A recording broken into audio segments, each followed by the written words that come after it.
স্বাগত ৭১ জার্নালের সাথে আছে রাকিব হাসান। দর্শক, সংবাদ পর্যালোচনা ভিত্তিক নিয়মিত অনুষ্ঠানে আমরা সাধারণত খবরের নানান বিশ্লেষণ করি এবং এক পর্যায়ে গিয়ে আমরা পত্র পত্রিকায়, টেলিভিশন, ডিজিটাল মিডিয়া এবং অবশ্যই নিউজ পোর্টালে যে সমস্ত খবরের শিরোনাম হয়ে থাকে সেগুলো আমরা একে একে জানিয়ে দেওয়ার চেষ্টা করি এবং সমস্ত খবরগুলোকে নিয়ে আমরা তার সঙ্গে যুক্ত মানুষদেরকে সংযুক্ত করে আমাদের আলোচনার টেবিলে এবং আমাদের স্টুডিওতে এবং অনলাইনে সংযুক্ত থাকা অতিথিরা খবরের গভীরে ঢোকেন এবং আমাদেরকেও গভীরে নিয়ে যান।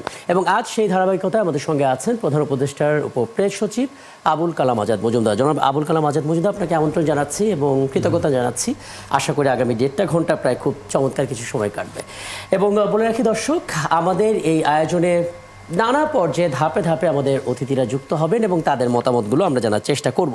আমরা মূল আয়োজনে যাওয়ার আগে চলুন কয়েকটা অনলাইন পোর্টালের কিছু শিরোনামগুলো একটু দেখার চেষ্টা করি এবং ধাপে ধাপে আসলে সেগুলো নিয়ে আলোচনা করার চেষ্টাটা আমরা করব। আমাদের সঙ্গে ঠিক এই মুহূর্তে স্টুডিওতে প্রধান উপদেষ্টা উপপ্রেস সচিব আবুল কালাম আজাদ মজুমদার তো রয়েছেন বটে, পাশাপাশি বিএনপির কেন্দ্রীয় কমিটি আন্তর্জাতিক বিষয়ক সম্পাদক ব্যারিস্টার নাসিরুদ্দিন আহমেদ অসীম তিনি আছেন এবং এনসিপির যুগ্ম সদস্য সচিব SM সাইদ মোস্তাফিজ তিনি আমাদের সঙ্গে আছেন। আপনাদের সবাইকে আমন্ত্রণ জানাচ্ছি, ধন্যবাদ জানাচ্ছি আমাকে সময়টা দেওয়ার জন্য। আমরা যেই বিষয়টি নিয়ে শুরুতে কথা বলতে চাই সেটা হচ্ছে বিএনপির ধানের শীষ নিয়ে অযথা টানাটানি কেন। আমরা আসলে এনসিপির পক্ষ থেকে নাসিরুদ্দিন পাটোয়ারির একটা বক্তব্য শুনছিলাম এবং তিনি আসলে বলছিলেন যে যদি শাপলা প্রতীক না দেয়া হয় তাহলে বিএনপি সোনালী আঁশ বা ধানের শীষ এটাও থাকতে পারবে না। আমরা এটা নিয়ে একটু শুরুতে আলাপ করতে চাই। জনাব SM সাইদ মোস্তাফিজ, নিশ্চয়ই আপনি আমাকে শুনতে পাচ্ছেন, একটু বলবেন আসলে মানে এটা নাসিরুদ্দিন পাটোয়ারির ব্যক্তিগত বক্তব্য হিসেবেই কি এনসিপি ধরে নিচ্ছে নাকি আসলে এনসিপি এটা মিন করে যে শাপলা প্রতীক তাদের না হলে আসলে শাপলা প্রতীক না হলে আসলে বিএনপিরও ধানের শীষ থাকবে না, মানে এনসিপিটা মিন করে কিনা? যদি এনসিপি মিন করে থাকে তাহলে একটু বলবেন আসলে বিএনপির প্রতীক কেন এনসিপির রেফারেন্স হতে যাবে? না দেখো, এটা আসলে আমাদের এনসিপির দলীয় পজিশন এটি নয়। আচ্ছা, আমার যেটা মনে হয় যে আসলে নাসিরুদ্দিন পাটোয়ারি সাহেব উনি নির্বাচন কমিশনারের যে দ্বিচারিতা সেই প্রসঙ্গটি আসলে জনগণের সামনে আনার জন্যই মূলত মার্কার প্রসঙ্গটি উল্লেখ করেছেন, বিএনপির মার্কার কথাটা উল্লেখ করেছেন বা অন্য আরেকটি রাজনৈতিক দলের মার্কার কথা উল্লেখ করেছেন। এই ক্ষেত্রে আসলে আমরা প্রত্যেকটা রাজনৈতিক দল বর্তমানে যারা আসলে বিগত সময় ফ্যাসিস্ট আমল থেকে লড়াই করে আসছে এবং যাদের একটা ঐতিহাসিক জার্নি আছে, তাদের প্রত্যেকের মার্কার ক্ষেত্রে আমরা যথেষ্ট মানে তাদের প্রতি সম্মান আমাদের রয়েছে এবং এই ব্যাপারে এনসিপির দলীয় পজিশন এটি নয় আর কি। খুব স্পষ্ট বক্তব্য। সেক্ষেত্রে এনসিপির দলীয় পজিশনটা আসলে কি হবে মার্কা কেন্দ্রিক? বিকল্প এখন পর্যন্ত কিছু ভাবছেন না, তাই তো নাকি? হ্যাঁ, শাপলার বিকল্প কিছু না। আজকে আমাদের একটি জরুরি ইসি মিটিংও হয়েছে। তো এই সামগ্রিক বিষয় নিয়ে জুলাই সনদ, তারপরে মার্কা এবং ইলেকশন, এই বিষয়গুলো আসলে মূল প্রসঙ্গ ছিল সেখানে এবং শাপলার ব্যাপারে আমরা রাজনৈতিকভাবে মোকাবেলা করার জন্য সর্বোচ্চটা দিয়েই আমরা ফাইট করবো আর কি। আচ্ছা, আমি এই জায়গা থেকে একটু জানার চেষ্টা করবো ব্যারিস্টার নাসিরুদ্দিন আহমেদ অসীম। আমরা সাধারণত জানি যে রাজনীতিতে নানামুখী কথা হবে, বাদানুবাদ হবে, নানা কিছু নিয়ে আলাপ আলোচনা হবে এবং সেগুলো নিয়ে মাঠে এক ধরনের কথা হবে, কিছু উত্তপ্ত বাক্য বিনিময় হবে, কিন্তু সব কিছুর মধ্যে একটা রাজনৈতিক শিষ্টাচারও থাকবে, যেটা আসলে আমরা একটা দীর্ঘ সময় দেখিনি। এখন যেহেতু সবাই জুলাই আন্দোলনে ছিলেন এবং এই পর্যায়ে সে একটা নির্বাচনের রোডম্যাপের মধ্যে সবাই আছে, স্বাভাবিকভাবে যে যা রাজনৈতিক দলকে সামনে রাখার চেষ্টা করবে। সেই জায়গা থেকে হয়তো নাসিরুদ্দিন পাটোয়ারি তিনি হয়তো আবেগপ্রবণ হয়ে বলেছেন যে আমাদের শাপলা না হলে ধানের শীষও থাকবে না, বা সেটা নিয়ে হয়তো। প্রথম কথা হচ্ছে, একটা রাজনৈতিক দলের বক্তব্যটা মার্কা কেন্দ্রিক প্রসঙ্গ এলে কি ধরনের বক্তব্যটা হওয়া উচিত, কোথায় গিয়ে আসলে আরেকটু ম্যাচুরিটির দরকার হয়? ধন্যবাদ আপনাকে, আমার সহ আলোচক আজাদ ভাই এবং সাইদ মুস্তাফিজ সহ দর্শক শ্রোতা যারা দেখছেন তাদের সকলকে শুভেচ্ছা জানাচ্ছি। আমি প্রথমে একটু গভীর শোক প্রকাশ করছি। আপনার সংবাদ শিরোনামে বলছিলেন যে উল্লেখযোগ্য ঘটনাগুলোর মধ্যে, তার মধ্যে আপনার সৈয়দ মঞ্জুরুল ইসলাম, ডক্টর সৈয়দ মঞ্জুরুল ইসলাম, তিনি আজ ইন্তেকাল করেছেন। ইন্না লিল্লাহি ওয়া ইন্না ইলাইহি রাজিউন। তিনি আমার সরাসরি শিক্ষক ছিলেন, ঢাকা বিশ্ববিদ্যালয়ের ইংরেজি বিভাগের চেয়ারম্যান ছিলেন আমি যখন ছাত্র ছিলাম। বাংলা এবং ইংরেজি সাহিত্য দু সাহিত্যেই ওনার যে দখল ছিল এবং অবদান ছিল এটা অপরিসীম। আমরা একজন গুণী সাহিত্যিককে হারিয়েছি। আমি ওনার পরিবারের প্রতি সমবেদনা জানাচ্ছি। আপনি যে কথাটা বলছিলেন যে ম্যাচুরিটির বিষয়টা, আপনি দেখুন জুলাই আগস্ট পরবর্তীতে রাজনৈতিক দলগুলোর মধ্যে এক ধরনের কেমন যেন দূরত্ব তৈরি হয়েছে। সবাই নিজের স্বার্থ নিয়েই বোধহয় কথা বেশি বলছেন, দেশের স্বার্থ কিংবা জনগণের স্বার্থটাকে যেখানে প্রিভেল করা উচিত ছিল। আমি জনাব নাসিরউদ্দিন পাটোয়ারি তারা যে জুলাই আগস্টে চূড়ান্ত আন্দোলনে নেতৃত্ব দিয়েছিলেন, তাদের কাছ থেকে আপনার এই ধরনের বক্তব্য কেউ প্রত্যাশা করে না, জাতি অন্তত প্রত্যাশা করে না। এবং নাগরিক হিসেবে আমরা তো মনে করি যে ওনারা যে অবদানটা রেখেছেন আন্দোলন করতে গিয়ে, যে ম্যাচুরিটির প্রমাণ তারা রেখেছেন, স্বাক্ষর রেখেছেন, সেই জায়গা থেকে এই ডেভিয়েশনটা কেন? এখানে কি হতাশা কাজ করছে? দ্বিতীয় কথাটা হচ্ছে যে আপনার যে ধানের শীষ থাকবে না বা পাটের আঁশ থাকবে না, কোনটা থাকবে কি থাকবে না, ওনাদের প্রতীক নিয়ে ওনারা নির্বাচন কমিশনের সঙ্গে বার্গেন করবেন। ওনারা একটা প্রতীক পাচ্ছেন না, সেই জন্য আমি এটা খণ্ডন করবো। যেমন মান্না ভাইও কিন্তু আপনার শাপলা চেয়েছিলেন, মান্না ভাই পাননি। সে সময় কি তারা কারণ দর্শিয়েছেন নির্বাচন কমিশন, সেটা তাদের মানে আপনার জানার বিষয়। নৈতিক কারণে হয়তোবা যখন দেয়নি তারা মান্না সাহেবকে, তখন তারা অন্য কাউকে হয়তোবা দিচ্ছে না, অথবা বলতেও পারেন যে এটা জাতীয় প্রতীক। এখন আপনি যদি বলেন যে ধানের শীষ, না ধানের শীষ না, ধানের শীষে আপনি মনে করেন দেখবেন যে গুটি গুটি ধান ইন্ডিভিজুয়াল, আর শিপ অফ প্যাডি হচ্ছে একটা পুরো মনে করেন যে ধানের শীষ, ভিন্ন ধরনের একটা এই আছে। আর দ্বিতীয় কথা হচ্ছে যে প্রতীকটা শাপলা, সেটা জাতীয় প্রতীক। এখন আপনার আমি মনে করি যে তারা অন্য, যেমন পদ্ম ফুল একই রকম পদ্ম প্রতীক, আমি জানি না আছে কিনা, বা অন্য যে কোনোই, এটা এমন না যে মানে পুতুল খেলা খেলছি, আপনার পুতুলের বিয়ে কোনো একটা ঝগড়া হলো, আপনার এই যে পুতুলের বিয়ে হবে না এই বলে আপনার মনে করেন যে ওই যে পুতুলের বিয়ে ভেঙে গেল বলে কেঁদে ভাসাইত বুক। রাজনীতিটা তা না। আমি তো মনে করি যে আরো বেশি বিচক্ষণ, আরো বেশি আপনার রেসপন্সিবল, দায়িত্বশীলতার পরিচয় দেবেন। এই নতুন সংগঠনটি অনেক কিছু করবে আমি সেটা ভেবেছিলাম, কিন্তু বাংলাদেশের জনগণ অনেকটা হতাশ হয়েছে। আমি চাই যে এটার থেকে উত্তরণ ঘটানোর জন্য ওনারা দায়িত্বশীল ভাবে বক্তব্য কিংবা মন্তব্য দেবেন, আর অন্যেরটা নিয়ে আপনার টানাটানি করার প্রয়োজন আছে বলে আমি মনে করি না। আমার বলতে পারেন এটুকুই আমার মন্তব্য। একদম স্পষ্ট। আমি সবশেষ একটা মন্তব্য নিয়ে আমি জনাব আবুল কালাম আজাদ আপনার কাছে আসবো। সেটা হচ্ছে এস এম সাইফ মুস্তাফিজ, একটু বলবেন মানে আসলে আপনি এটা মনে করেন কিনা যে প্রত্যাশা আসলে জুলাই আন্দোলনে মানুষ আপনাদেরকে করেছিল, এবং আমরা আসলে আপনাদের ভিডিও বার্তা দেখছিলাম, এবং ওই সময় আপনাদের সেই ভিডিও বার্তায় মানুষ যেভাবে পথে নেমেছিল, আজকে একটা রাজনৈতিক দল গঠন হলো এনসিপি, অনেক প্রত্যাশা আসলে মানুষের মধ্যে ছিল, সেই প্রত্যাশায় কিছুটা হলেও ভাটা পড়েছে, কিছুটা হলেও মানুষ আসলে আস্থাহীনতার মধ্যে পড়ে যাচ্ছে। তার উপরে আসলে কখনো কখনো কিছু কিছু বেফাস মন্তব্য এবং কর্মকাণ্ড সেটা সামনে আসার কারণে কিছুটা হলো কনফিডেন্সের ল্যাকিংস হয়েছে আসলে সাধারণ মানুষের মধ্যে। আপনি কি বলেন? হ্যাঁ জি, এরকম জায়গা তৈরি হয়েছে অবশ্যই, এটা আমি মনে করি। কিন্তু এই জায়গায় আমার অত্যন্ত প্রিয় অসীম ভাই যে কথাটি উল্লেখ করলেন, যে তিনি আসলে মানে আমাদের কাজ বা আমাদের দায়িত্বশীলতার জায়গা থেকে হতাশ হয়েছেন। আমি তো এটা উল্লেখ করেছি যে আসলে দেখুন, একটা মার্কা নিয়ে ইলেকশন কমিশন আমাদের সাথে যে রকম কাজ করছে, সেখান থেকে তারা ব্যাখ্যাও দিতে পারছে না সেক্ষেত্রে। তো রাজনৈতিক দ্বিচারিতার জায়গা থেকে এই প্রসঙ্গটি এসছে বলে আমি মনে করি। মানে আলাদাভাবে বিএনপি কে টার্গেট করে বা অন্য কোনো রাজনৈতিক দলকে টার্গেট করাটা এখানে উদ্দেশ্য না। এখানে যে আলাদা করে এনসিপির প্রতি একরকম মানে আলাদা করে দেখা হচ্ছে যে সেক্ষেত্রে মানে সকল ক্রাইটেরিয়া ফুলফিল করতে হচ্ছে সবকিছুতে, এবং মার্কার ক্ষেত্রেও মানে সর্বোচ্চ ট্রাই করে তার ফাইট করে যেতে হচ্ছে। তো এই জায়গা থেকে আসলে স্বাভাবিকভাবে তরুণরা বেশ হতাশ। আসলে আমাদের দায়িত্বশীল যেসব মানুষজনরা আছেন, ইভেন যে রাজনৈতিক দলের নেতারা আছেন, তাদের কর্মকাণ্ডেও আমরা হতাশ। কারণ অভ্যুত্থানের পরবর্তী সময়ে তাদের আসলে যেরকম দায়িত্বশীল ভূমিকা পালন করার কথা ছিল সেটা আমরা পাইনি। সে জাতীয় সরকার গঠন না করতে পারা থেকে শুরু করে হোক, এর পরবর্তীতে জুলাই সনদ, জুলাই ঘোষণাপত্র বা মানে প্রত্যেকটা বিষয়ে আমরা দেখতে পেরেছি যে প্রত্যেকটা বড় রাজনৈতিক দল তাদের স্বার্থটাই এখানে মূল এজেন্ডা হিসেবে দেখেছে। আমরা একবারও দেখতে পাইনি যে এখানে আসলে জনগণের স্বার্থ, জনগণের আকাঙ্ক্ষা বাস্তবায়নের জন্য তারা বিন্দু মাত্র কোনো ছাড় দিয়েছে। এবং কালকের দিন পর্যন্ত আমাদের ফাইট করে যেতে হচ্ছে জুলাই সনদের বাস্তবায়নের রূপরেখার জন্য। গণভোটের ব্যাপারে তো বিএনপি মানে প্রথমে তো একদম রিজিট ছিল, তারা তো এই ব্যাপারগুলোতে একদমই ওকে ছিল না। তারা প্রত্যেকটা বিষয়ে নোট অফ ডিসেন্ট দিয়ে রেখেছে যেগুলো মেজর ইস্যু, এবং তারা বারবার করে চাচ্ছে যে এটা পরবর্তীতে যেই সংসদ আছে তারাই বাস্তবায়ন করবে। সেই জায়গাতেও দেখেন তরুণরা কিন্তু সর্বোচ্চ ফাইট করছে। আওয়ামী লীগ নিষিদ্ধকরণের জায়গা বলেন, সেখানেও তরুণরা ফাইট করছে। তরুণরা মানে জীবনও দিয়ে দিবে, তরুণরা হচ্ছে যে অঙ্গহানিও করবে।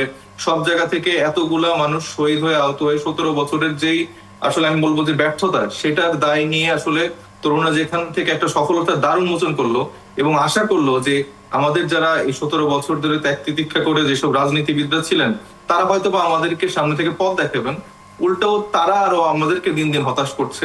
সব পথ আমাদেরই দেখাতে হচ্ছে।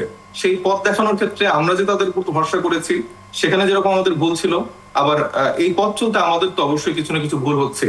আমরা তো তাদের মতো 30-40-50 বছরের রাজনীতি বলছি যে আপনাদের যেহেতু আপনারা সবাই তরুণ এবং অনেক বড় কোনো রাজনৈতিক দলের কাজ করার মতো সে অভিজ্ঞতা নেই, আপনি নিজে একটা রাজনৈতিক দল তৈরি করেছেন, সেই জায়গাতেই কিছু ভুল হচ্ছে, কিন্তু বড় রাজনৈতিক দলগুলো নিজের স্বার্থটা আগে দেখছে, যে কারণে আসলে সামনে এই সংকট তৈরি হচ্ছে। আমি আপনার এই বক্তব্যটা নিলাম এবং এই দুজনের বক্তব্য নিয়ে জনাব আবুল কালাম আজাদ মজুমদার আপনার কাছে আসতে চাই। মানে অন্তর্বর্তী সরকারের যে দায়িত্ব ছিল কিছু সংস্কার করা, নির্বাচনে একটা পরিবেশ তৈরি করে দেয়া, এবং আমরা দেখলাম যদি ভুল না করে থাকি আমাদের ঐক্যমত্য কমিশন 8টা মাস ধরে কাজ করেছে, 72টা সেশন পাস করেছে, 19টা মৌলিক বিষয় হয়তো তার একটা ঐক্যমত্যে পৌঁছেছে, যেহেতু 4টাতে আবার নোট অফ ডিসেন্ট বিএনপির পক্ষ থেকে এসছে।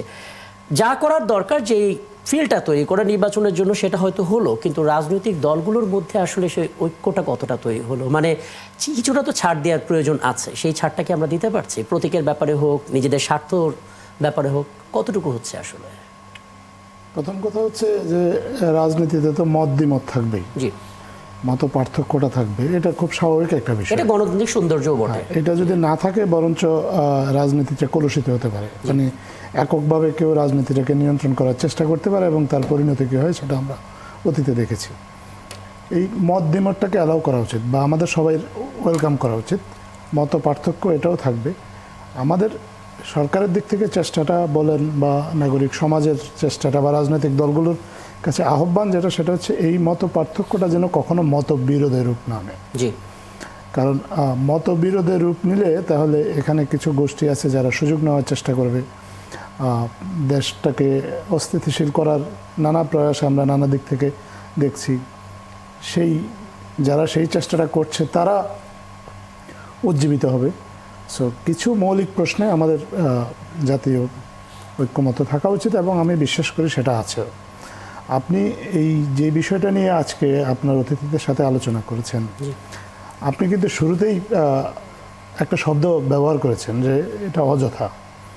তো যে জিনিসটা আসলে অযথা, তো সেটা নিয়ে আমার মনে হয় না খুব বড় কোনো সমস্যা হবে, বা এটার যে মত পার্থক্যের যে জায়গাটা এটা খুব বড় কোনো বিষয় না। এটা এই দূরত্বটা গুছিয়ে আনা সম্ভব। এক্ষেত্রে সকলের একটু আন্তরিক থাকাটাই হলো জরুরি। তো এক্ষেত্রে এই ইস্যুটার ক্ষেত্রে আমরা দেখছি যে এখানে ধরেন বিএনপি তো আসলে কোনো পক্ষ না, কারণ তারা তো বলেছে যে কোন দলকে কোন মার্কা দেবে এটা আসলে নির্বাচন কমিশনের বিষয়। সো তারা আসলে এখানে কোনো পক্ষ না, যেহেতু তারা এখানে পক্ষ না থাকলে তাদের তো আর প্রতিপক্ষ হওয়ার কোনো সুযোগ থাকে না, অন্তত এই ইস্যুতে কেউ কোনো দল। তো এইখানে আমরা মনে করি না যে এনসিপি বা বিএনপি এখানে পরস্পরের প্রতিপক্ষ, অন্তত এই প্রতীক ইস্যুতে। এটা একান্তই এনসিপি এবং নির্বাচন কমিশনের বিষয়, একদম পরিষ্কার। আমি মানে এই জায়গাটা নিয়েই আপনার যে একটা বক্তব্য, একটা লাইন বললেন যে যখন এরকম মত পার্থক্য মতবিরোধের রূপ নেবে তখন এটা তৃতীয় পক্ষ সেই সুযোগটা নেবে, মানে সেই মতবিরোধের পথটা থামানোর উপায়টা কি সেটা নিয়ে কথা বলবো ছোট্ট একটা বিরতির পর ফিরে এসে। দর্শক, আপনারা আছেন একাত্তর জানালে, ছোট্ট একটা বিরতির পর ফিরছি, আমাদের সঙ্গে থাকবে। দর্শক, আমরা আবারও আলাপে ফিরতে চাই এবং জনাব আবুল কালাম আজাদ, আপনার সঙ্গে বিরতির আগে যেই অংশ নিয়ে আপনাকে থামিয়েছিলাম সেটা হচ্ছে মত পার্থক্য থাকবে, সেটা যেন মতবিরোধের রূপ না নেওয়া যায় এবং এখন এমন পর্যায়ে যেন না চলে যায় যেখানে গিয়ে আসলে তৃতীয় কোনো পক্ষ শক্তি বা সুযোগটা আসলে নিতে পারে। আপনার মনে হচ্ছে সেরকম পরিবেশ তৈরি হয়েছে? না, সেইটা তো আপনার নানা সুযোগ তো নানা পক্ষ নানাভাবে নেওয়ার চেষ্টা করেছে। এটা তো এই থ্রেটটা তো আমাদের রাজনীতিতে আছে, সমাজে আছে, সামনে নির্বাচনের জন্য আছে এবং সরকারের পক্ষ থেকে বারবার এটা বলাও হয়েছে। এটা তো আর আসলে আলাদাভাবে সুনির্দিষ্টভাবে কারো নাম উল্লেখ করে বলার কোনো প্রয়োজন নেই, এটা আমরা সবাই জানি থ্রেটটা কী ধরনের। আমরা মনে করি যে এই ধরনের সুযোগ যাতে কেউ নিতে না পারে, তাতে সেজন্য আমাদের যারা রাজনৈতিক শক্তিগুলো এই মুহূর্তে ক্রিয়াশীল আছে তাদের মধ্যে এক ধরনের জেনারেল কনসেনসাস থাকা উচিত, কিছু জাতীয় বিষয়ে মৌলিক একটা ঐক্যমত থাকা উচিত এবং সেটা আছে আমরা বিশ্বাস করি। আর বাকি যে ইস্যুগুলোতে তাদের ডিফারেন্স আছে, এই ডিফারেন্সটা স্বাভাবিক। আমরা মনে করি না যে এই ডিফারেন্সটা এমন কোনো বড় কোনো গ্যাপ তাদের মধ্যে তৈরি করবে যাতে রাজনৈতিক একটা অচল অবস্থা তৈরি হবে, সেরকম পরিবেশ বা পরিস্থিতি এখনও তৈরি হয়নি। খুব স্পষ্ট কথা। আমি ব্যারিস্টার নাসিরুদ্দিন আহমেদ অসীম এই পর্যায়ে আপনাকে একটু যুক্ত করি। আমরা আসলে যেটা এনসিপির পক্ষ থেকেও বিভিন্ন সময় এই বক্তব্যটা আসলে আমরা শুনে থাকি যে বিএনপি একটা বড় রাজনৈতিক দল, কিন্তু এই জুলাই অভ্যুত্থানের পর তাদের যে ভূমিকাটা নেওয়া দরকার ছিল তারা সেই ভূমিকাটা রাখতে পারেনি। তাদের নিজেদের স্বার্থ নিয়ে তারা ব্যস্ত থেকেছে এবং যে কারণে আসলে তরুণদেরকেই দায়িত্ব নিতে হয়েছে। একটু ব্যাখ্যা করবেন, বিএনপি আসলে নিজেদের স্বার্থগুলোই কি আসলেই বেশি দেখছে? যদি বেশি দেখে থাকে তাহলে সেই জায়গা থেকে কতটুকু ছাড় দেওয়ার জন্য বিএনপি প্রস্তুত? আপনি যদি বিএনপির মূল্যায়নটাই বিএনপিকে হিসেবে আপনাকে করতে বলি। জি জি, ধন্যবাদ আপনাকে। না, অ্যাকচুয়ালি এটা বিএনপি নিজের স্বার্থের কথা বিবেচনা করে কোনো কিছু করেনি। আপনি বলতে পারেন যে রাজনীতিতে এক একটা সময়ে এক এক ধরনের পরিবেশ পরিস্থিতি বিরাজমান। আজ যা আছে সেটা আগামীকাল নাও থাকতে পারে, 10 দিন পরে পরিস্থিতির অন্যরকম পরিবর্তন হতে পারে। এটা রাজনীতিতে সবসময় একটা অনিশ্চয়তা থেকেই থাকে। তবে বাংলাদেশ জাতীয়তাবাদী দল জনগণের স্বার্থের কথা বিবেচনা করেই কিন্তু যা কিছু করেছে বা করছে। এখানে ক্ষুদ্র স্বার্থ বা নিজেদের দলীয় স্বার্থকে প্রাধান্য দিয়ে কোনো কিছু করা হয়েছে এমনটা আমি মনে করি না। আপনি বলতে পারেন যে বাংলাদেশ জাতীয়তাবাদী দলের হয়তো দায়িত্বশীলতার জায়গা থেকে বা পুরনো রাজনৈতিক দল বেশ কয়েকবার রাষ্ট্র ক্ষমতায় এসেছিল, অভিজ্ঞতা সবকিছু মিলিয়ে বাংলাদেশ জাতীয়তাবাদী দলের ভূমিকা হয়তো বা আরেকটু আপনার সহনশীল বলতে পারেন অন্যদের প্রতি।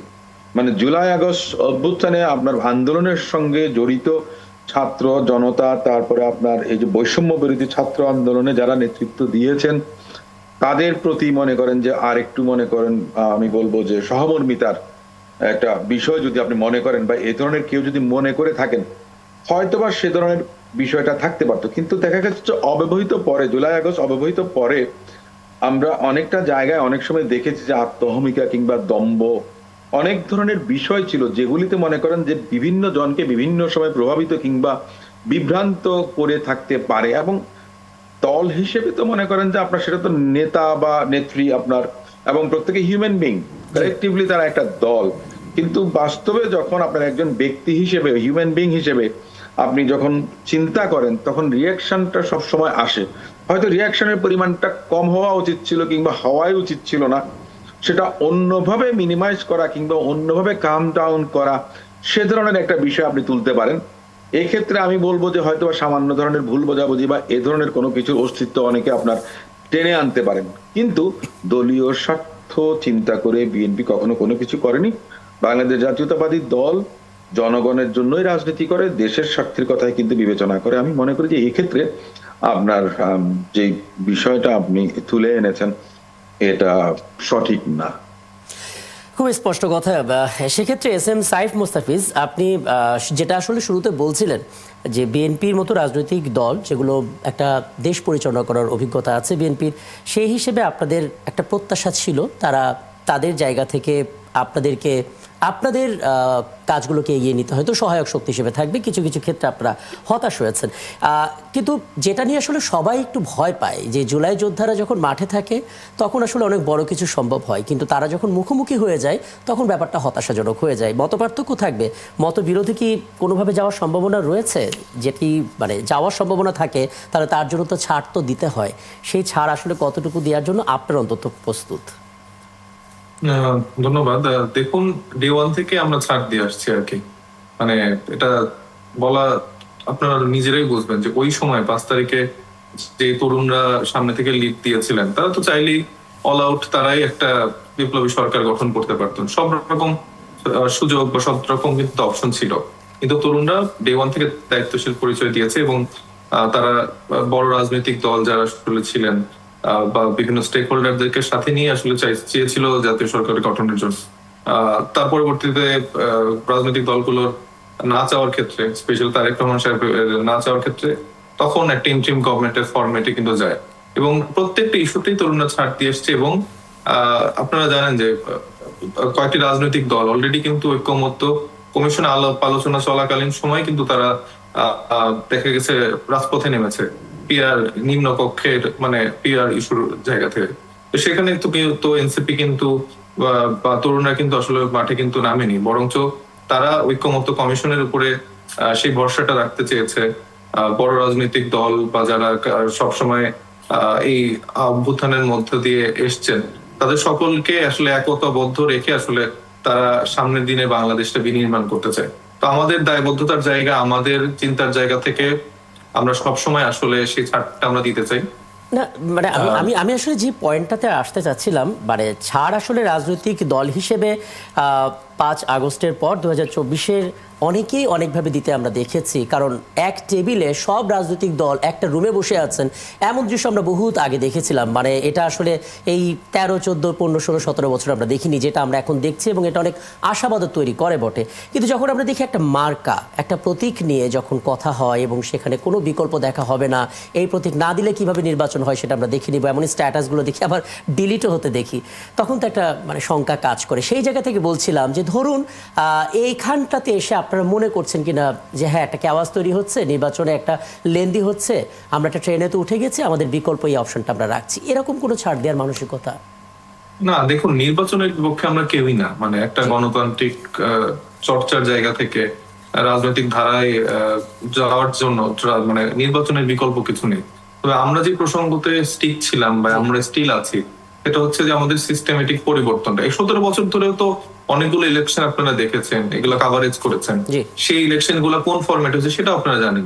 তো সেই ফরম্যাটটা, সিস্টেমটা যদি আমরা পরিবর্তন না করে দিয়েই আমরা ইলেকশনের ট্রেনে উঠে যাই, তাহলে তো আমরা সেই পুনরাবৃত্তির জায়গাটাই আমরা হয়তোবা দেখবো। নতুন মোড়কে আরেকটা গ্রুপ বা আরেকটা জায়গা থেকে তারা হয়তো সেই সুযোগটা নিবে। তো আমাদের ডে ওয়ান থেকে জায়গাটা ছিল এটা যে আমরা আসলে সংস্কারের জায়গাটা চাই, নির্বাচনের সাথে আমাদের কোন রকম বাধা বা বিপত্তির জায়গা নেই। এবং মার্কার ক্ষেত্রে আমরা রিজেক্টের জায়গাটা এই জন্যই, কারণ আপনারা জানেন যে এই মার্কা নিয়ে আমরা প্রথমে কিন্তু একটা সার্ভেও করেছিলাম যে আপনার চোখে নতুন বাংলাদেশ, সেখানে দলের নাম, মার্কা, এগুলো নিয়ে আমরা পুরো বাংলাদেশের মানুষের কাছে প্রত্যেক জেলায় জেলায় উপজেলা গিয়েছিলাম, এবং সেখানে 1 নম্বরে মার্কাটা ছিল শাপলা। তো আমরা যেখানে আমরা বলছি যে আমাদের ম্যান্ডেটই আসলে জনগণের ম্যান্ডেট, আমরা জনগণের নাম নিয়ে রাজনীতি করছি, জনগণের জন্য রাজনীতি করছি, তো সেখানে যেখানে আমরা আকাঙ্ক্ষাটা দেখেছি শাপলার প্রতি, তো সেই জায়গাটা নিয়েও কি আমরা ফাইট করতে পারবো না? মানে আমরা সবকিছুতে শুধু ছাড়ি দিয়ে যাবো? না, অবশ্যই ফাইট করতে পারবেন, কারণ যে কোনো বিষয় আসলে গণতান্ত্রিক মানসিকতা যদি আমরা রাখি, তাহলে অবশ্যই আমরা আমাদের দাবিতে অটল থাকবো এবং সেটা পূরণ করার জন্য যতটুকু ইলেকশন হতে দেয়া হবে না, এইটার আসলে কোনো সম্পর্ক নেই এই ন্যারেটিভটা আসলে। হ্যাঁ সাইফ মুস্তাফিজ, সেক্ষেত্রে আমি যেহেতু বিরতিতে যাব, একটা ছোট্ট পয়েন্টে জেনে আমি আলাপটা শেষ করব। সেটা হচ্ছে আমরা দেখতে পাচ্ছি কোনো রাজনৈতিক দল পিআর এর ব্যাপারে অনড়, পিআর হইতেই হবে, পিআর প্রক্রিয়া নির্বাচন হতে হবে। আপনাদের ক্ষেত্রে মার্কার ব্যাপারে আপনার অনড় যে আমাদের মার্কাটা প্রয়োজন, এবং প্রত্যেকটি রাজনৈতিক দলগুলো নিজেদের দাবিগুলোতে যদি অটল থাকে, এবং আমরা যদি বলেই রাখি যে ফেব্রুয়ারিতে আমরা ইলেকশন দেব, সেটা আসলে কিভাবে সম্ভব? মানে কি বলবেন, অনেক তো দাবি। এটা তো আসলে দায়িত্বশীল যারা আছেন, নির্বাচন কমিশনার যদি তার কোনো আইনগত গ্রাউন্ড থাকে বা যদি আসলে কোনো ভ্যালিড রিজন থাকে, তাহলে সে অনুযায়ী সেটা তারা দেখাক। সে অনুযায়ী তরুণ যারা আছে বা এনসিপি আছে, তারা সেটা মেনে নিতে তো বাধ্য। এবং অন্যান্য জায়গা থেকে আপনি মানে অন্য দলের কথা তো আসলে বলতে পারবো না। তবে আমি মনে করি না যে আসলে নিম্ন কক্ষের পিআর এর আসলে যৌক্তিকতা বাংলাদেশের রাজনীতির প্রেক্ষাপটে বর্তমানে আছে। এবং গত কয়েকদিনের ঐক্যমত্য কমিশনও কিন্তু আপনি দেখবেন এই আলাপটা কিন্তু তারা ওইভাবে আসলে তোলেনি। আমাদের দলের জায়গা থেকে আমরা উচ্চ কক্ষের পিআর এর বিষয়টি বারবার করেই বলে আসছি। তবে উচ্চ কক্ষের পিআর এর বিষয়টিতে ব্যাপারে কিন্তু আমরা বারবার বলে আসছি।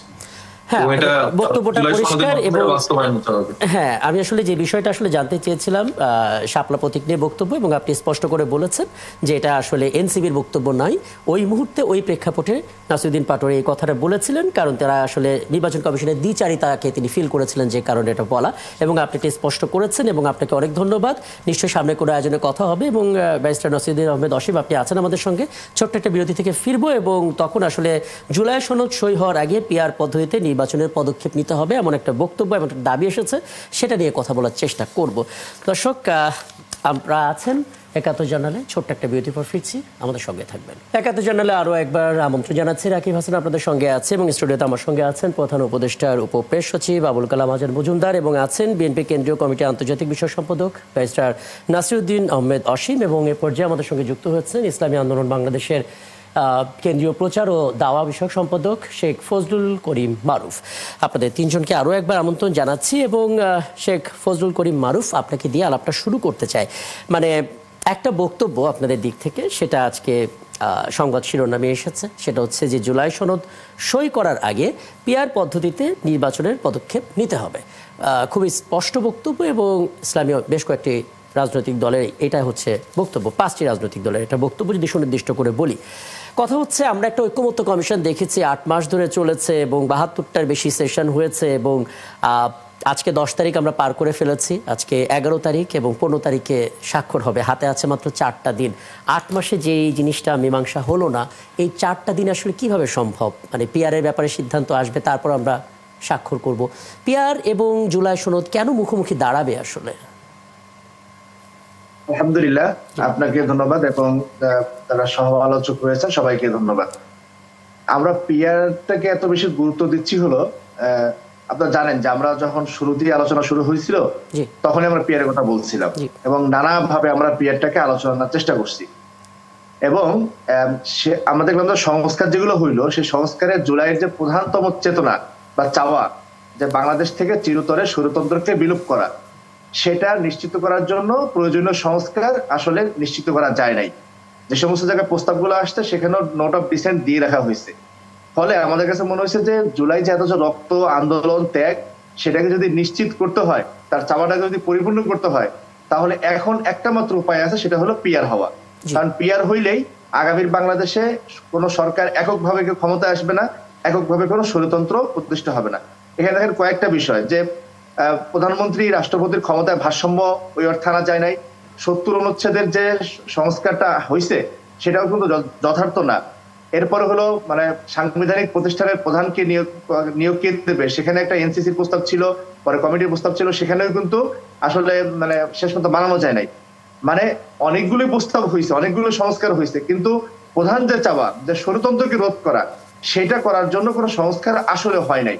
তো এই যখন অবস্থা, তখন আমরা এই জুলাই সনদ, এটা তো আসলে সনদ না, এটা হলো একটা মতামতের মানে বিভিন্ন সংস্কার সম্পর্কিত একটা মতামতের দলিল হিসেবেই আছে। তো সেজন্য আমরা এখন জুলাই সনদ দিয়ে মানে পিআর নিয়ে এত একটা জোরাল অবস্থান নিয়েছি। কিন্তু জুলাই সনদের যদি পিআরের ব্যাপারে স্পষ্ট কোনো ধারণা থাকে, হ্যাঁ জুলাই সনদের এখানে যদি পিআর নিয়ে স্পষ্ট কোনো ধারণা থাকে, তারপরে হয়তো আপনারা প্রতিক্রিয়া জানাতে পারতেন। যে সনদটা আসলে আপনারা দেখেননি এখন পর্যন্ত, সব শেষ, সেটা না দেখে আসলে আমরা পিআরের ব্যাপারে কিভাবে বলতে পারি? না না, জুলাই সনদ কি হবে সেটা তো আমরা দেখছি, তো এটা খসড়া আসছে না, সেটা তো আমরা সবাই জানি বুঝি, ফরমালি একটা আয়োজনের মাধ্যমে যখন এটা দেয়া হলো তারপর তো মন্তব্য করা যেতে পারতো, তাই না? না মানে জুলাই সনদে কি কি থাকছে কি কি থাকছে না সেটা তো স্পষ্ট, এটা তো নতুনত্ব কিছু নাই। মানে কোন কোন সংস্কার হয়েছে কোনটা হয় না সেটা সবাই আমরা জানি।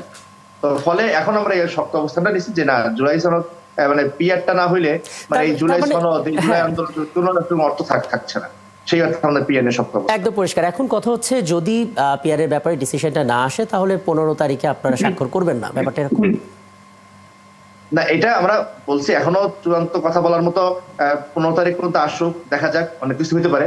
বাকি আমাদের অবস্থান পিআর নিয়ে যে শক্তিশালী অবস্থান, সেটা আমরা শক্তিশালী রাখবো ইনশাআল্লাহ। আচ্ছা, আমি এই জায়গাটাতে একটু নাসিরুদ্দিন আহমেদ অসীম আপনাকে একটু যুক্ত করি। মানে পিআরের ব্যাপারে বিএনপি তাদের অবস্থান স্পষ্ট করেছে। যেমন আজকে আমি একটু আগে সংবাদ পড়ছিলাম, AJM জাহিদ আপনাদের দলের নেতা, সিনিয়র নেতা, তিনি স্পষ্ট করে বলেছেন বিএনপি পিআরে বিশ্বাস করে না, প্রচলিত যে নির্বাচন প্রক্রিয়া তাতেই আস্থা রাখতে চায়।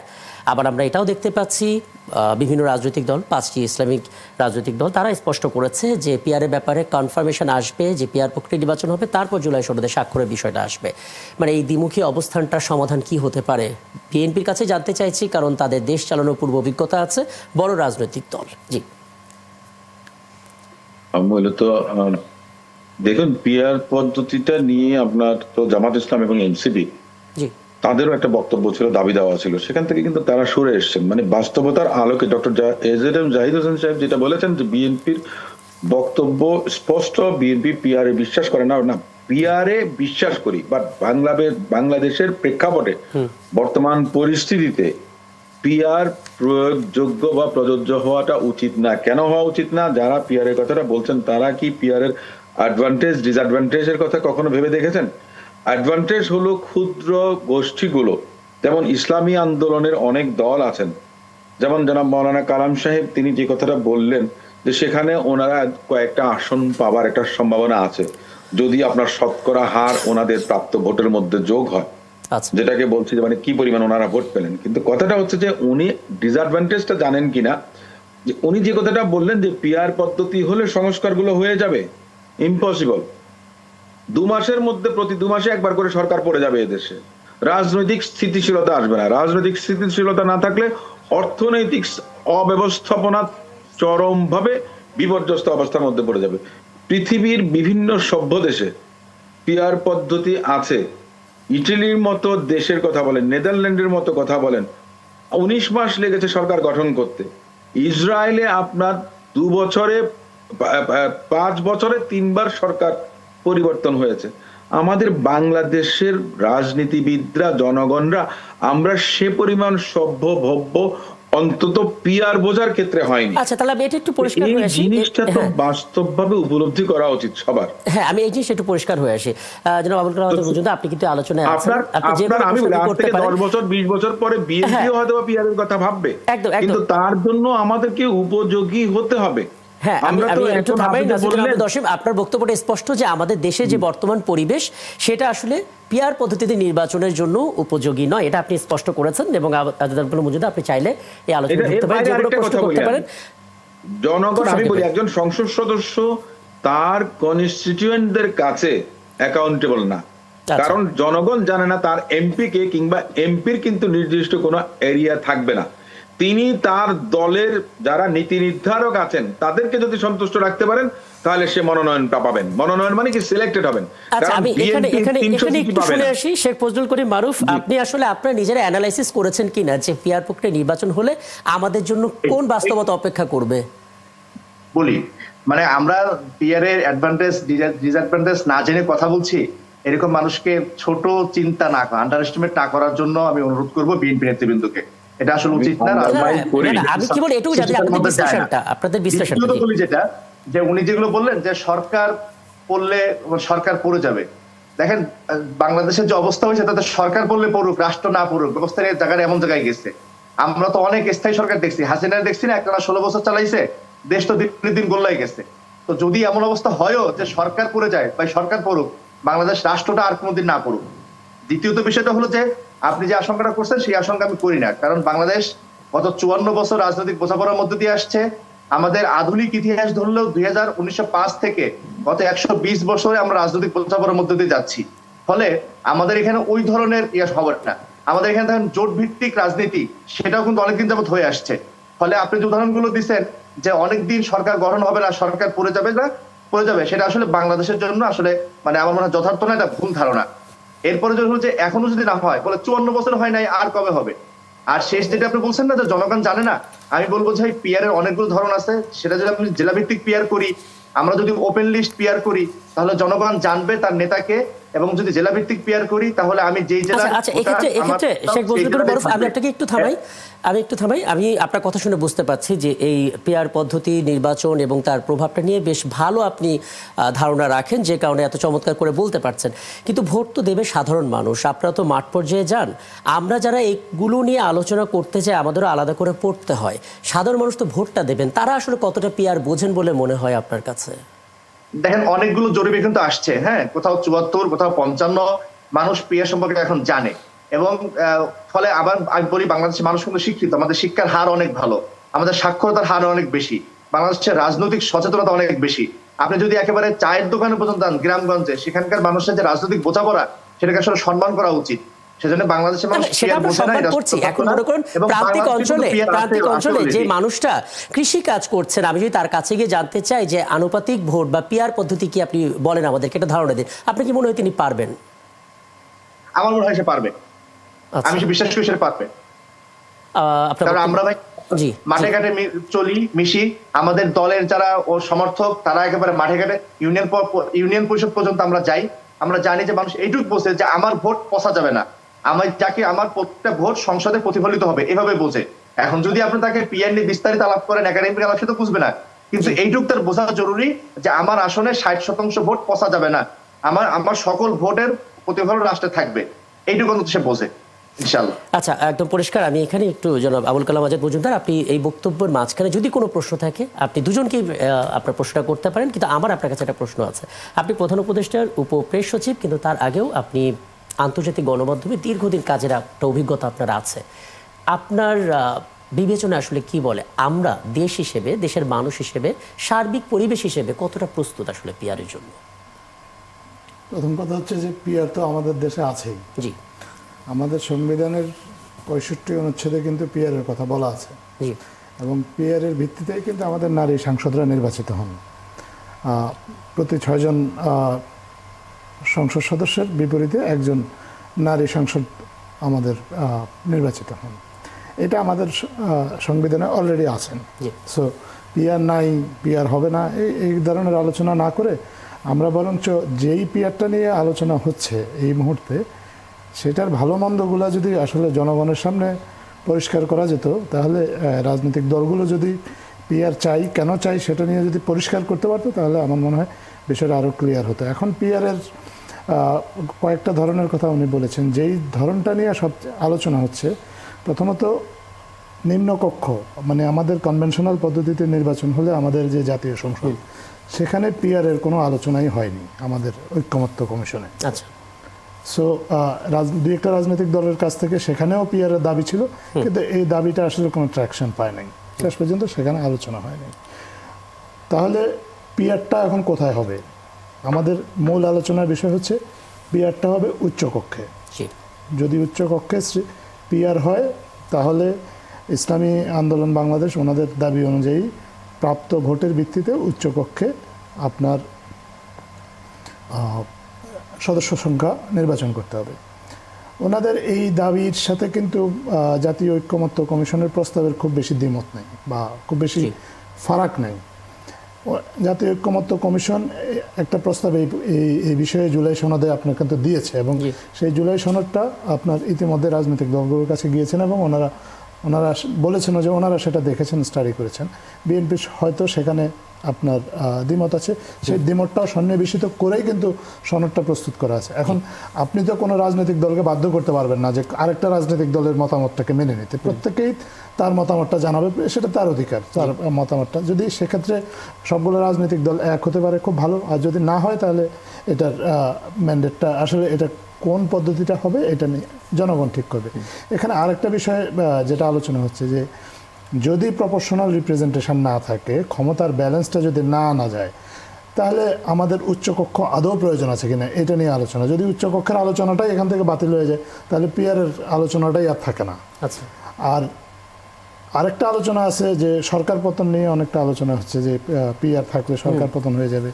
এখন সরকার গঠনে উচ্চকক্ষের ভূমিকা থাকবে কিনা সেটা নির্ধারণ করার একটা বিষয় আছে। যদি সরকার গঠনে যদি উচ্চকক্ষের কোনো ভূমিকা না থাকে, সরকার শুধুমাত্র আমাদের জাতীয় সংসদ দিয়ে গঠিত হয়, তাহলে উচ্চকক্ষে পিআর থাকলেও সেখানে আসলে সরকার পতনের কোনো বিষয় আসে না। তো এরকম অনেকগুলো বিষয় আছে। এই বিষয়গুলো আসলে রাজনৈতিক দলগুলো যার যার অবস্থান থেকে, এটা আপনি যথার্থ বলেছেন যে এটা জনগণের কাছে আসলে তাদেরকে ব্যাখ্যা করতে হবে। রাজনৈতিক দলগুলোর চাওয়া বা তাদের সিদ্ধান্ত, সরকার কিন্তু তাদের সিদ্ধান্ত পরিবর্তন করবে না বা করার কোনো কারণও দেখে না। রাজনৈতিক দল তারা পরস্পরের আলোচনার মাধ্যমে যদি ঐক্যমত্যে আসতে পারে, খুবই সুন্দর। আর যদি আলোচনায় যদি তাদের মধ্যে এই কোনো ঐক্যমত্য না হয়, তাহলে তারা এই সিদ্ধান্তের ভারটা জনগণের উপর ছেড়ে দিতে হবে। একদম জনগণই সিদ্ধান্ত নেবে আসলে পিআর থাকবে নাকি থাকবে না। হ্যাঁ, শেখ ফজলুল করিম মারুফ, মানে একটা ছোট্ট বিষয় আপনার কাছ থেকে জেনে তারপর আর একটা শেষ করব। অনেকে এটা বলেন, সামাজিক যোগাযোগ মাধ্যমে অনেকে এটা বলার চেষ্টা করছেন যে পিআর প্রক্রিয়ায় নির্বাচন হলে আপনারা সবচাইতে বেশি লাভবান হবেন বলে বুঝেই আপনারা আসলে পিআরের জন্য মাঠে নেমেছেন। বিষয়টা একটু ব্যাখ্যা করবেন? আমরা না, জনগণ লাভবান করবে। বাংলাদেশের 60% মানুষ যাদের মতামতের প্রতিফলন রাষ্ট্র ক্ষমতায় থাকে না, তারা লাভবান হবে, দেশের মানবিক মর্যাদা প্রতিষ্ঠিত হবে। আমরা সেই জায়গার থেকে বলি।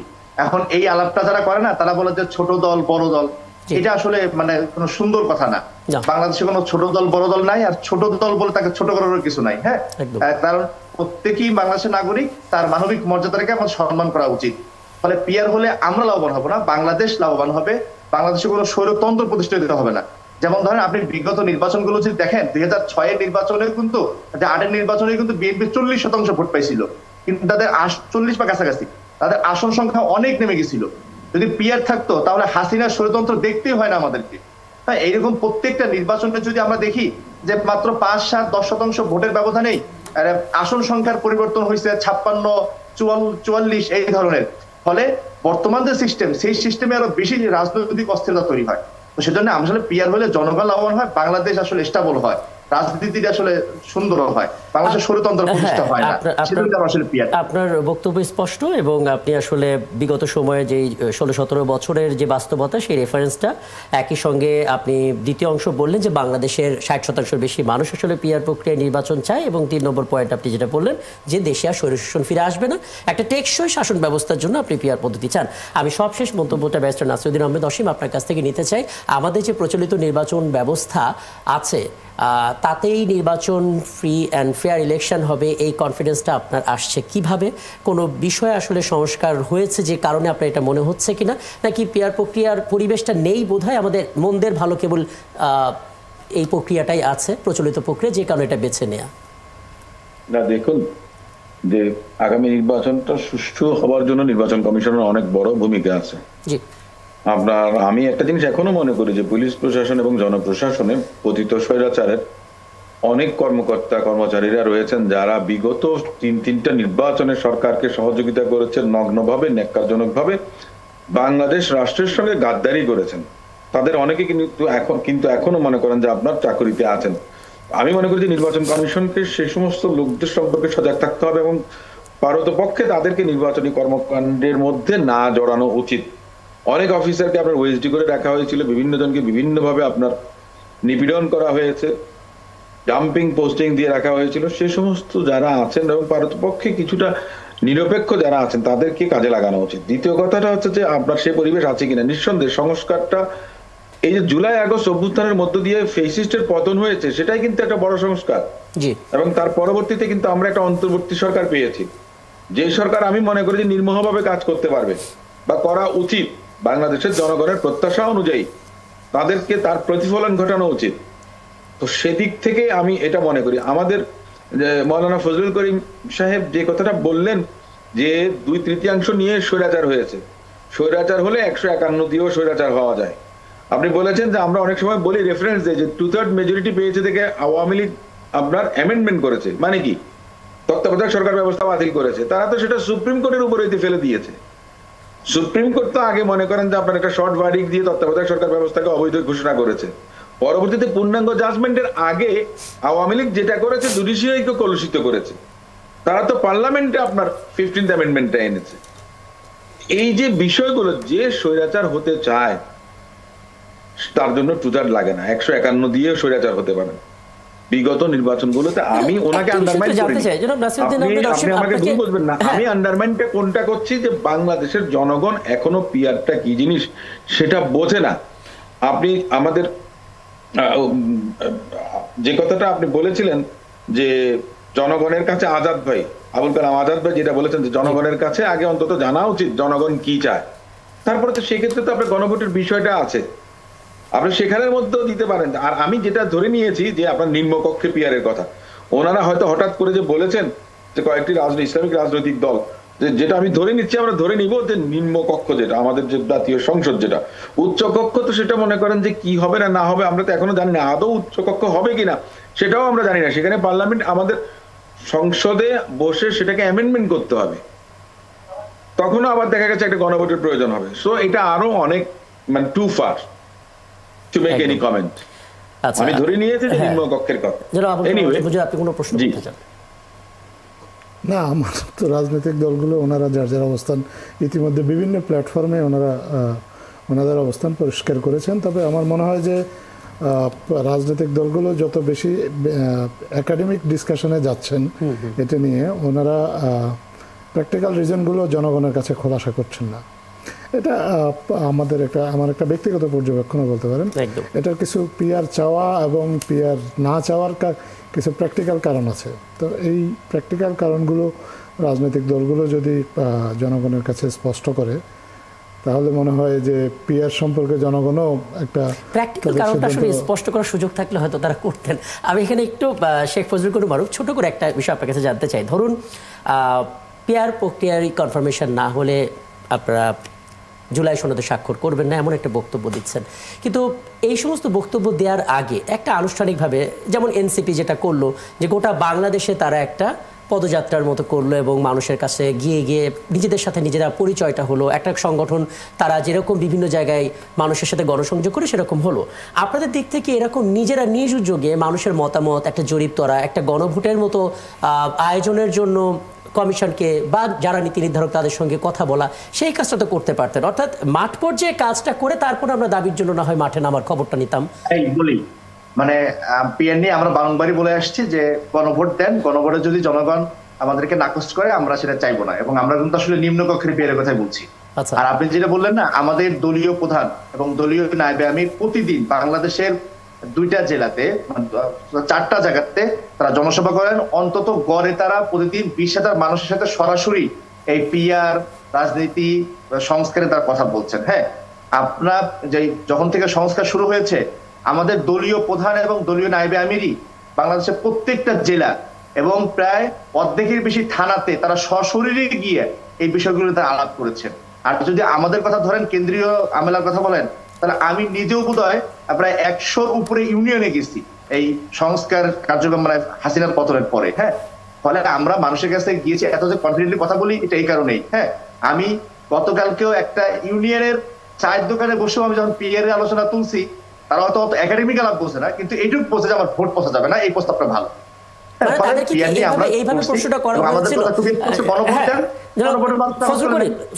মানে তাদেরকে কি এইভাবে প্রশ্নটা যদি করা হয় কোন একটা সাধারণ মানুষকে, যে দেখেন আপনারা একটা প্রক্রিয়ায় নির্বাচন করলেন, ভোটটা দিলেন, সেখানে হাসিনা তৈরি হলো এবং হাসিনা পালিয়ে গেল, আবারও যদি সেই প্রক্রিয়া নির্বাচন হয় আবারও কিন্তু হাসিনা চলে আসবে, এরকম করে প্রশ্ন করছিলেন, তাহলে তাদের বিপক্ষে আপনি পিআর বলুন, সিআর বলুন, যাই বলুন না কেন, তারা তো তাতেই রাজি হয়ে যাবে। ওইরকম না, ধরেন যদি বলেন FT50 নাকি কি, মানে পিআর এর মোকাবেলা যেটা, সেটা তো মানুষ জানেই না। তো আমরা যেটা বলি যে দেখেন বাংলাদেশের মানুষের ভোট পৌঁছা যায় এভাবে হবে, আপনি কি সেটা চান কি চান না? আপনার ভোটটা রাষ্ট্র ক্ষমতা প্রতিফলিত হোক, এটাকে আপনি চান। আপনি সংসদে কেউ একক ক্ষমতাশীল না হয়ে উঠুক, সেটাকে চান। যেমন নাসির ভাই বলছিলেন যে 151 হলেও হওয়া যায়, কিন্তু ভাই সংসদে যদি একটা দলে 151 আর এক দলে 149 যদি পার্লামেন্টের আসন থাকে, তখন স্বৈরাচার হয় এত সহজ না। হ্যাঁ, স্বৈরাচার হইতে চাইলে তো হওয়াই যায়, কিন্তু অনেকগুলো চেক অ্যান্ড ব্যালেন্স আসলে হয়। বাংলাদেশের চেক অ্যান্ড ব্যালেন্স গুলো হয় না, অনেকের মতামতের প্রতিফলন হয় না, এই কারণে আমার আসলে পিআরটা চাই। এটা খুব জটিল না, খুব সিম্পল একটা বিষয়, এবং আমার তো মনে হয় এটা বিএনপির বেশি রাজি হওয়া উচিত, কারণ বিএনপি নেতৃবৃন্দ যেভাবে কথা বলেন এবং হয়তো অনেক আশাও করেন। বিএনপি তো স্পষ্ট করেছে যে একটা সময় গিয়ে হয়তো বিএনপি কিন্তু এটা স্পষ্ট করেছে, নাসিরউদ্দিন আহমেদ অসীম একটু আগে কিন্তু বলেছেন যে একটা সময় গিয়ে হয়তো বিএনপি বলবে যে পিআর প্রক্রিয়া নির্বাচন হোক, কিন্তু এখন যে পরিবেশ, সেই পরিবেশটা এটার জন্য পারফেক্ট না। আমি তো ওইটাই তো বলি যে 71 হইলো, 90 হইলো, 24 হইলো, তারপরেও যদি আমরা হয় আর কবে? আমরা কি আরেকটা 1934-এর জন্য অপেক্ষা করবো যে আরেকটা স্বৈরাচার আসবে, 34 আবার রপ্ত দিব, তারপর আবার বিয়ে করবো, এরকম? এই প্রশ্নটাই ব্যারিস্টার নাসিরউদ্দিন আহমেদ অসীম আপনার কাছ থেকে শুনে নি। আমি তো বারবার একই কথাই বলেছি আপনার, যে বিষয়টা যে এই মুহূর্তে আপনার আমি মনে করি না যে পিআর এর মতো একটা বিষয় আছে। এবং একটা জিনিস আছে, আমাকে শেখ ফজলুল করিম মারুফ ভাই যে কথাটা বললেন যে 60% মানুষ ভাববে যে তার ভোটটা আপনার নষ্ট হলো না, উনি কোন কিসের ভিত্তিতে কেন বললেন আমি জানি না। উনি কতগুলো আপনার জরিপের কথা বলেছেন, অনেক জরিপের মধ্যে তো আপনার এসেছে আমার সবচেয়ে বড় জরিপ যেটা আপনার মানে যেটাকে বলি যে বৈজ্ঞানিক পদ্ধতি অবলম্বন করে, যে বিভিন্ন এলাকা বলেন বা আপনার বিভিন্ন জাতি গোষ্ঠী বয়স নির্বিশেষে আপনার মনে করেন যে যারা জরিপ করেছে সর্বশেষ, সেখানে 56% মানুষ জানেই না যে মানে পিআর পদ্ধতিটা কি। তার মধ্যে বাকিরা আছেন যে তারা মনে করেন যে পিআর এর পক্ষে বা বিপক্ষে, তার মধ্যে 56% জানেন না। এগুলি কোনো বিষয় না, জরিপের বিষয় না, জরিপের বিষয় না, বাস্তবতার বিষয়। আমাকে মনে করেন যে আমার এলাকার থেকে আমি মনে করেন যে 99% ভোট পেলাম, কিন্তু আমার দল যদি পার্সেন্টেজ অনুযায়ী দেখা গেছে 100টা সিট পান এবং আমার নাম যদি 100-র মধ্যে না থাকে, ধরেন 200 নাম্বার বা 300 নাম্বার আমার নাম থাকে, আমি 99% ভোট পেয়েও আমার এলাকার জনগণের এমপি হতে পারবো না। তার মানে জনগণ জানে না তার এমপি কে হবে। আমার ধরেন আর আমি যদি এমপি হলাম আমার এলাকার ভোটে না, আমার এলাকা আমি ফেল করেছি, আমার এলাকা আমি 10% ভোট পেয়েছি বা 20% ভোট পেয়েছি, কিন্তু আমার নামটা 50 জনের মধ্যে আছে, তখন আমি এমপি হলাম। তাহলে আমার এই সুযোগ থাকলে আমরা আসলে পিআর প্রক্রিয়া নিয়ে আরো বিস্তারিত আলাপ করতাম। আমার কোনো অ্যাকাউন্টেবিলিটি থাকবে না। জি, মারুফ ভাই যে কথাটা বললেন, কোন সংসদ সদস্যের অ্যাকাউন্টেবিলিটি থাকবে না। সেটা হবে ভাই, জেলা ভিত্তিক পিআর করলে কিন্তু হবে সেটা।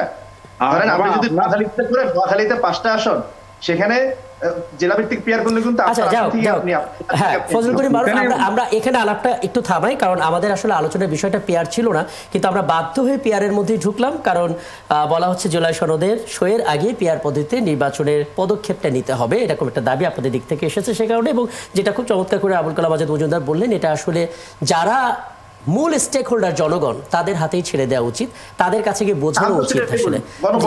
জি অনেক ধন্যবাদ আপনাদের দুজনকেই, একটা দীর্ঘ সময় দিলেন এবং নিশ্চয়ই পরবর্তী ৭১ জানালে নিশ্চয়ই আপনাদেরকে পাবো এবং আরো কথা বলার সুযোগ হবে। অনেক ধন্যবাদ যুক্ত হওয়ার জন্য। আমাদের সঙ্গে ছিলেন আমাদের অতিথিরা এবং ছিলেন আন্তর্জাতিক বিষয়ক সম্পাদক বিএনপির কেন্দ্রীয় কমিটির ব্যারিস্টার নাসিরুদ্দিন আহমেদ অসীম এবং একই সঙ্গে ছিলেন ইসলামী আন্দোলন বাংলাদেশে কেন্দ্রীয় প্রচার ও দাওয়া সম্পাদক শেখ ফজলুল করিম মারুফ। আমরা সবশেষ বিরতি নিচ্ছি, ফিরছি খুব দ্রুতই, আমাদের সঙ্গে থাকবেন।